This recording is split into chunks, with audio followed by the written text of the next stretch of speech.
राज्य सत्तामा राज गर्नेहरूको अनुहार दिन 2 गुणा र रात 4 गुणा उकालो लागिराख्दा जनताको जीवन झन झन ओह्रालो लाग्दैछ।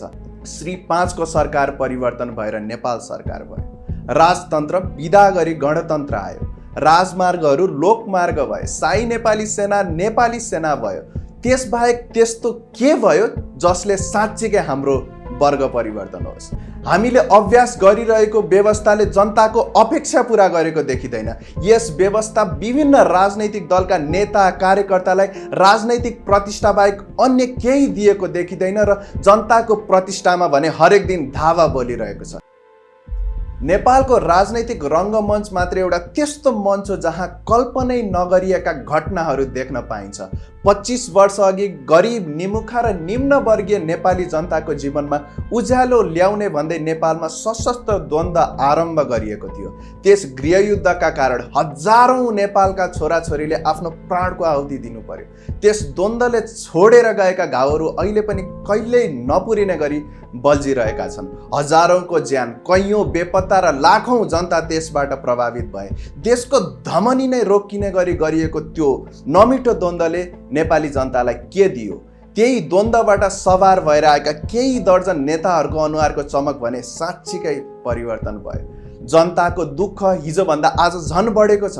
जनताको जीवनमा मात्र होइन, त्यो गृहयुद्धले देशको जीवनमा पनि के परिवर्तन ल्यायो? अडिएर सोच्न जरुरी छ। श्री 5 को सरकार परिवर्तन भएर नेपाल सरकार भयो। राजतन्त्र विदा गरी गणतन्त्र आयो। राजमार्गहरू लोकमार्ग भए। शाही नेपाली सेना भयो। त्यसबाहेक त्यस्तो के भयो जसले साँच्चीकै हाम्रो वर्ग परिवर्तन होस्? त्यसको उत्तर पाउन निकै कठिन छ। हामीले अभ्यास गरिरहेको व्यवस्थाले जनताको अपेक्षा पूरा गरेको देखिँदैन। यस व्यवस्था विभिन्न राजनैतिक दलका नेता कार्यकर्तालाई राजनैतिक प्रतिष्ठा बाहेक अन्य केही दिएको देखिँदैन र जनताको प्रतिष्ठामा भने हरेक दिन धावा बोलिरहेको छ। हामीले अनेकौं राजनैतिक परिवर्तन गर्यौं र त्यसको लक्ष्य र उद्देश्य के थियो त? जनताको जीवन उन्नत बनाउने। के हामीले त्यो पायौं?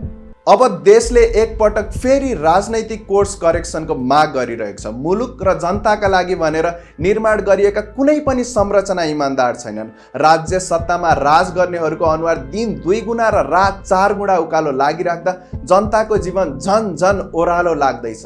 अवसरको अभावले विदेशी भूमिमा रगत पसिना बगाउन गएका लाखौं युवा शक्तिको बिचल्ली छ।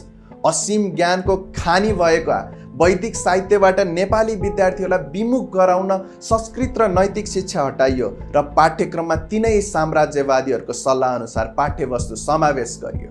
उच्च शिक्षा हासिल गरेका दक्ष प्राविधिक जनशक्ति वैदेश वर्षेनी लाखौंको संख्यामा रोजगार, डीबी, पीआर प्राप्त गर्न आफ्नो मातृभूमि छाडेर विदेशिएका छन्।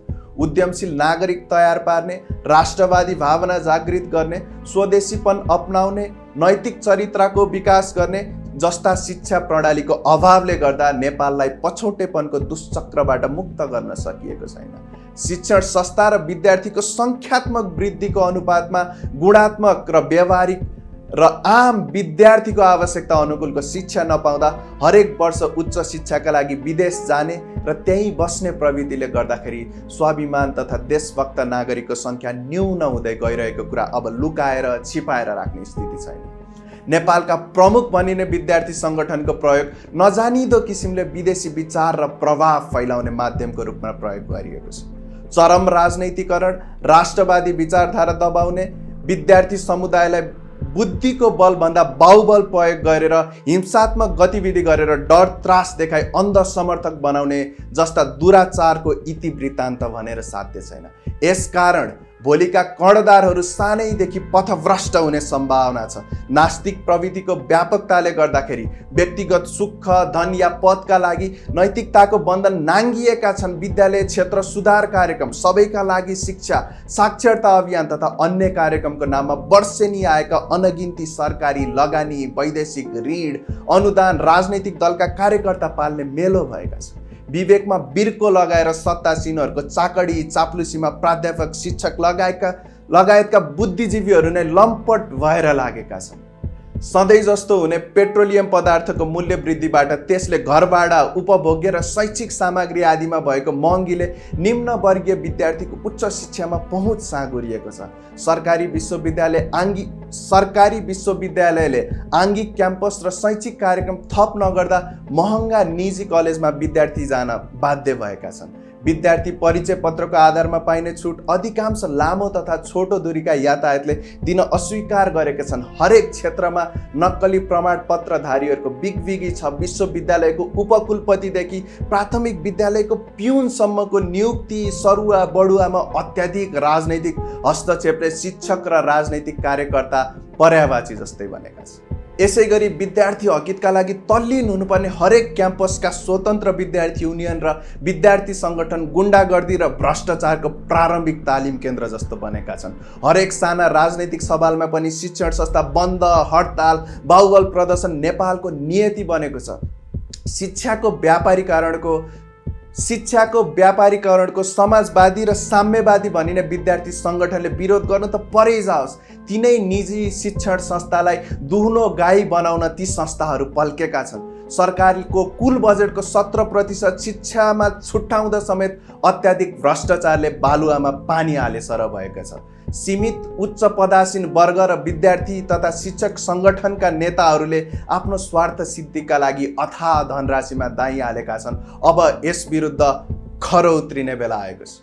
नमस्कार, म अभिबिन्द खनिया। मैले बायोटेक्नोलोजीमा स्नातक हासिल गरेको छु र हाल राष्ट्रिय प्रजातान्त्रिक विद्यार्थी सङ्गठनको सहसंयोजकको रूपमा कार्यरत छु। म कृषि, वन, उद्यम, फ्लोरिकल्चर र सुदृढ लोकतन्त्र सहितको राष्ट्र निर्माणमा योगदान पुर्याउन सपना देख्ने व्यक्ति भएकाले प्रदेश र स्थानीय तहमा नागरिक र राजनीतिमा सहभागिता, सर्वाङ्गीण विकास र लोकतन्त्रलाई सुदृढ गर्ने अभियानमा छु। म युवाहरू, सीमान्तकृत समुदायहरू र विद्यार्थीहरूलाई उनीहरूको व्यक्तित्व विकासको लागि तालिम दिँदै समाजमा सकारात्मक परिवर्तन ल्याउने काम गर्दछु।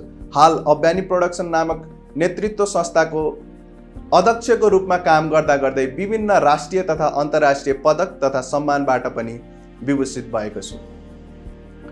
म डिबेट नेटवर्क नेपालको पूर्व महासमिति सदस्य, संयुक्त राष्ट्र सङ्घ युवा तथा विद्यार्थी सङ्घ नेपालको पूर्व महासमिति सदस्य तथा कास स्कुल अफ यङ पोलिटिसियन्स एसियाको लागि नेपालको प्रतिनिधि पनि हो र अब बन्ने नवीन राप्रपाको भातृ सङ्गठन राष्ट्रिय प्रजातान्त्रिक विद्यार्थी सङ्गठनको संयोजकको जिम्मेवारीका लागि मेरा प्रमुख कार्यनीतिहरू यस प्रकार छन्। समय सापेक्ष रूपमा विद्यार्थी लक्षित कार्यक्रमहरू ल्याउने र आसन्न स्वतन्त्र विद्यार्थी युनियनको निर्वाचनमा उत्कृष्ट तयारी गरी हाम्रो सङ्गठन अन्य विद्यार्थी सङ्गठनको अगाडि पनि उदाहरणीय बनाउने, विद्यार्थी सङ्गठनका गतिविधि तथा मेम्बरसिप सम्पूर्ण डाटा सबैका लागि खुल्ला हुने गरी टेक्नोलोजिकली विभिन्न कलेजसम्म पुर्याउने, राप्रबी सङ्घलाई साँच्चीकै नमुना विद्यार्थी सङ्गठन बनाई पार्टीको हरेक वैचारिक आन्दोलनमा सहयोग गर्न र पार्टीको मुख्य भातृ सङ्गठनको रूपमा स्थापित गर्ने।